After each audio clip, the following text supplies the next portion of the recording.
सुभाष पैलवान कुस्ती करा आणि मग पुण्यातली कुस्ती 2 गटामध्ये विभागली गेली.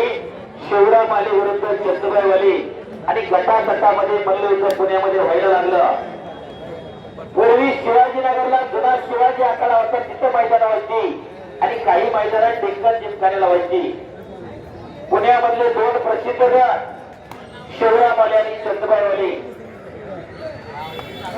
शिवराम दादा पालके नावाचं व्यक्तिमत्व राष्ट्रीय सरकारांकडे पाणी भरायचे म्हणून आडनाव पडलं पालके.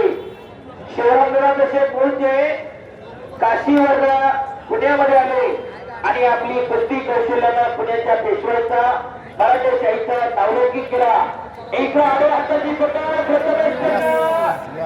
टाळ्या करायची आरोग्य पिछा आणि पंचाच्या निर्णयानुसार प्रथमेश माने आराखडा वस्तात गणेशराव दांगड्यांचा बट्टाचे टाळ्या करा. चांगल्या मूर्ती चांगला विजयी आणि ज्यांना टाळ्या वाजवल्या त्यांनी खिशात हात घाला.